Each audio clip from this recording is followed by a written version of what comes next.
Bonjour, j'espère que tu vas bien aujourd'hui. Notre histoire vraie se passe toujours en Israël, il y a très longtemps. Israël, le peuple que Dieu a choisi, est un peuple rebelle, désobéissant. Alors, comme Dieu le lui a dit bien souvent, il doit le punir, et c'est souvent par des ennemis qui viennent vivre chez eux et qui sont plus forts qu'Israël. Et quand ça dure, Israël comprend enfin qu'il faut demander pardon à Dieu et lui obéir. Et donc, Dieu lui envoie un sauveur. Mais à nouveau, quand tout va bien avec ce sauveur, qui était appelé un juge, eh bien malheureusement, Israël recommence à faire tout ce qu'il veut et s'éloigne de Dieu. Alors, tout recommence, les ennemis, la souffrance, la repentance, puis un nouveau juge envoyé de Dieu pour les délivrer. Et oui, ça a duré bien longtemps ce genre d'histoire. Et si Dieu nous les raconte dans la Bible, c'est pour que nous le connaissions tel qu'il est lui, et que nous ne fassions pas la même chose en nous détournant de Dieu. Je t'ai raconté l'histoire d'un de ces juges, Gédéon, tu te souviens? Aujourd'hui, je vais te raconter celle d'un autre juge, Samson. Un jour, Dieu choisit la mère de Samson, qui ne peut pas avoir d'enfant. Il lui permet d'avoir Samson, mais elle doit suivre certaines règles pendant sa grossesse, ce qu'elle fait. Aussi, toute la vie de Samson, il doit garder ces règles qui montrent que Dieu l'a choisi. Entre autres, il doit garder ses cheveux longs. Ce n'est pas quelque chose de normal pour un homme juif, mais c'est un signe qu'il a fait un vœu, une promesse à Dieu pour le servir. Samson est devenu un jeune homme. Il est extrêmement fort, c'est une force que Dieu lui a donnée, car Dieu l'a choisi pour délivrer Israël d'un puissant ennemi, les Philistins. Samson a un secret, je t'en parlerai plus tard. Samson a aussi un gros problème, il aime les femmes. C'est bien de se marier et d'aimer sa femme, mais Samson se laisse attirer par plusieurs femmes dans sa vie et des femmes dangereuses. Il ne pense qu'à lui, et dans son histoire, on ne le voit prier que 2 fois, et juste pour lui. Oui, je dois te rappeler que cette histoire se passe dans l'Ancien Testament. À ce moment-là, Dieu a choisi Israël et lui apprend comment vivre pour lui. Il y a des règles, des lois, des sacrifices. Il y a aussi un signe sur chaque homme juif, c'est la circoncision. C'est pourquoi tous les ennemis des Juifs sont appelés des incirconcis. En ce temps-là, Dieu utilise même des Juifs rebelles pour accomplir sa volonté. Et c'est ce qui va se passer pour Samson. Donc, fais bien attention. Samson n'est pas un exemple, mais c'est une histoire que tu dois connaître, car Dieu fait tout ce qu'il veut et il est au contrôle.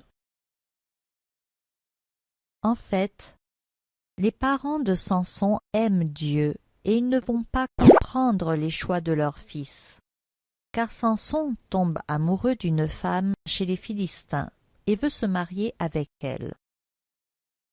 Tout ce qui est important pour Samson, c'est son plaisir. Il dit à ses parents « Elle me plaît ». Sur le chemin, un jeune lion attaque Samson qui le déchire tout simplement, tellement il est fort. Waouh! Ses parents marchent plus loin et n'ont rien vu, et Samson ne leur raconte rien. Ils vont voir la jeune fille et ses parents et préparent le mariage, puis ils rentrent chez eux. Le jour du mariage, ils repassent par le même chemin. Samson, toujours en avant, va voir ce qu'est devenu le lion mort. Bien, Au lieu d'y trouver des mouches, il y trouve des abeilles qui ont fait du miel. Alors il en mange et en apporte à ses parents sans rien leur expliquer. Pour la fête du mariage, qui va durer 7 jours, on invite 30 jeunes, des Philistins. C'est alors que Samson, peut-être pour s'amuser ou peut-être pas, leur donne une devinette, une énigme. Le gagnant aura des vêtements de chaque perdant.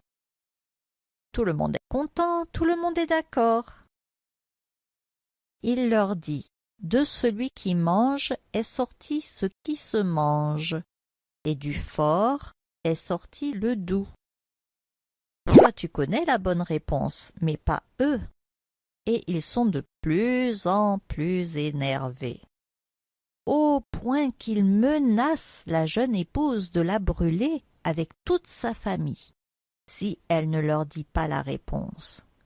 C'est horrible, n'est-ce pas? C'était un peuple très violent. Alors elle pleure, son mariage devient un cauchemar et elle casse la tête à Samson. « Tu ne m'aimes pas, tu me détestes !» Elle le tourmente durant les 7 jours de la fête. Alors il craque. Il lui dit tout et bien sûr, c'est lui le perdant, même si les autres ont triché. C'est maintenant Samson qui est très très en colère, et c'est alors que Dieu l'utilise.